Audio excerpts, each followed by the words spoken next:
my name is Sarah and today we're wrapping up the next 5 books in 2016. Book number 6 for the year was Beloved by Toni Morrison. This was my Pulitzer Prize pick for the month of January and I have already put a full book review and discussion up on the channel, so you can go check that out if you want to hear more of my thoughts on this book. The first part is spoiler free and the second part includes some more spoilery discussion about some of the particular events that happen and the characters and themes and stuff like that. But if you are not familiar with it, Beloved is a literary fiction novel that takes place in the United States in the years following the American Civil War. We primarily follow a woman named Setha who escaped slavery in Kentucky and traveled to the state of Ohio 18 years prior. And despite the fact that she's been physically free for 18 years, Setha emotionally is still in chains. She's overwhelmed by the memories that she has of Sweet Home, which is the farm that she was a slave on, of the people there, of the things that happened. And on top of that, the house that she lives in is haunted by the ghost of her baby who died nameless and whose tombstone is engraved with a single word, Beloved. This was a really beautiful book and I think it's a very important read. The character development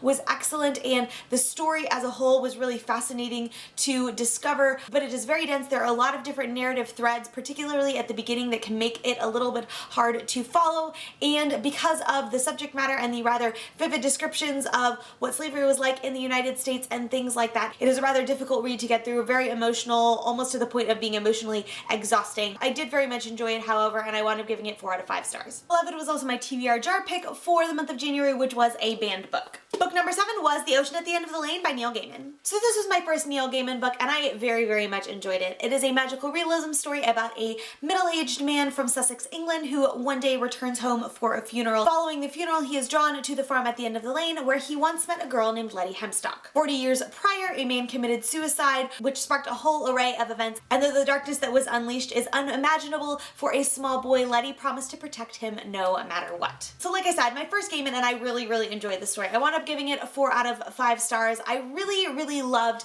the writing style of this particular book. Since it is my first Gaiman, I don't have anything to compare it to, but I found there to be this very magical and almost mysterious quality to the writing which very much fit with the story that Gaiman was telling. The character development of the little boy and of Letty and Mrs. Hemstock and old Mrs. Hemstock, Letty's mother and grandmother, was very well done, and I felt like even though this is a pretty short book, it's less than 200 pages, we still really got a sense of sort of who the Hemstocks are and things like that. There are some really neat themes that run through this book. The main character is a boy who absolutely loves stories and loves to lose himself inside of stories, and one of the sort of central themes that runs through this book is how stories have the power to connect us to the world. And I really enjoyed this book, and I don't want to say too much about it because I went into it not really knowing a whole lot about it, and I think that really helps when you're reading magical realism stories, is going into it with this sort of air of mystery and not knowing too much about it. But like I said, I really enjoyed it. I loved the writing, I thought the characters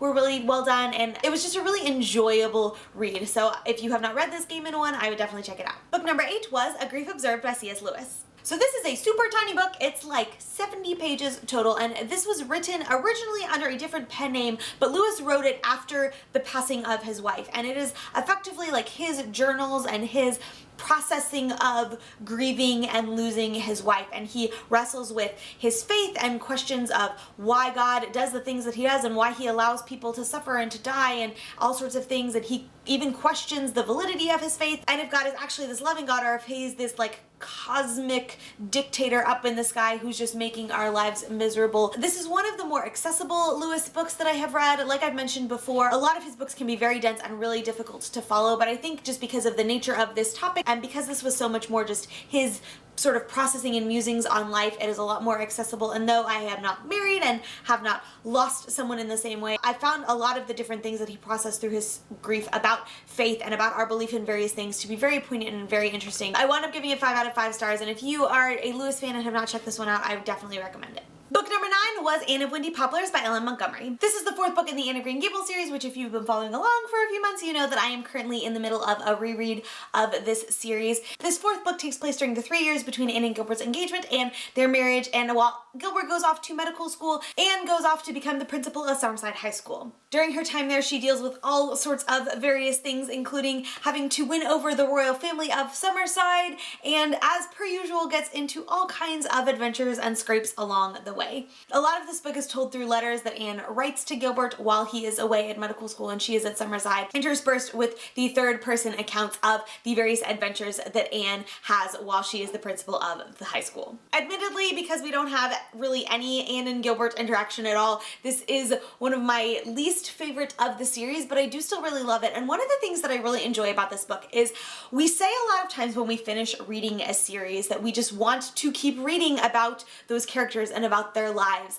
And this book is really sort of an example of that. You're just reading about Anne and about her life and the things that she is encountering and experiencing while she is the principal of Summerside. And I know a lot of people, myself included, get really invested in the story of Anne and Gilbert and we want to hear about their life and things like that. But I think one of the things that I love so much about this series as a whole that is so well exemplified in this particular book is it's really just a story about the life of a fascinating and intriguing person. She doesn't do anything extraordinary necessarily. She doesn't go off and become a best-selling author or go on this adventure or anything like that. She just lives her life and infuses joy and vibrancy and excitement into all of the things that she encounters. And that's really what this book is. It's just the adventures that Anne goes on. And a lot of people read it and they go, well, what does that have to do with the rest of the story? And that's kind of the point, is that the story is just about Anne. And so anything that Anne does and anything that Anne experiences that shapes who she is or shapes the way that she views life or something like that is part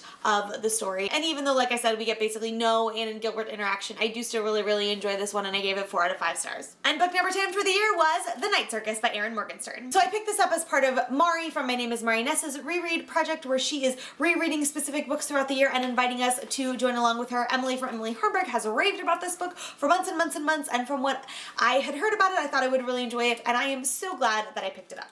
So as you might infer, this book follows a circus. It's sort of a fantasy, magical realism-ish type story that follows this thing called the Night Circus, which serves as a venue for a competition between 2 magicians. And the 2 magicians have been pitted against each other by their masters, who basically come from differing schools of thought when it comes to magic. And the sort of point of the challenge is to see which school of thought is better. I think one of my favorite things about this book was the writing itself. It has a very airy, dreamlike quality to it, which fits so well with the atmosphere of the circus, and Morgenstern does a fantastic job of building that atmosphere for you. As you are going through, you go back and forth between the account of the people that are actually living in the circus, and then you get these sort of one-page pieces written from a second-person perspective, as if you are actually part of the circus. And the way that she uses all of the different senses makes the whole circus and the whole experience just absolutely come alive. The writing, like I said, it was just so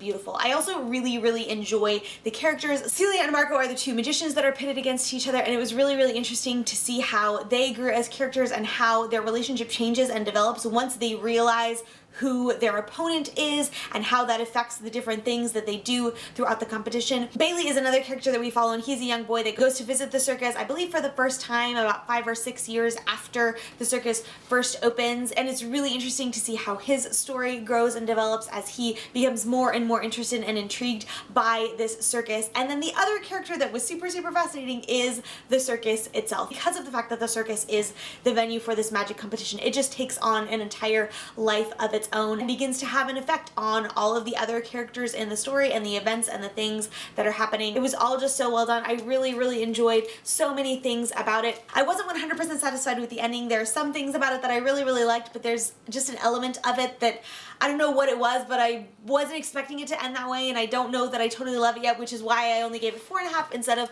a full 5 stars. But like I said, I really enjoyed this, and I will actually be doing a full-length video review of this in the next couple of weeks. So if you want to hear more extensive thoughts, be on the lookout for that. Well, there you have it, friends. Those are books 6 through 10 of 2016. If you have read any of them, I would love to hear your thoughts, so please let me know in the comments below. Like I mentioned, Beloved was my TBR jar pick for the month of January. My jar pick for the month of February is a graphic novel, and I have never actually read a graphic novel, so I am asking for your help and asking for your suggestions. For those of you who've watched my channel for a little while and know the kinds of books that I tend to gravitate toward, I would love to hear your suggestions for the first graphic novel ever that I should pick up sometime this month. If you want to follow me elsewhere online, you can find me on Twitter, Instagram, and Goodreads, all at Sarah and Hayes. The links for those profiles will be in the description below. Thank you so much for watching. I hope you enjoyed this video. Don't forget to subscribe, and I will see you next time.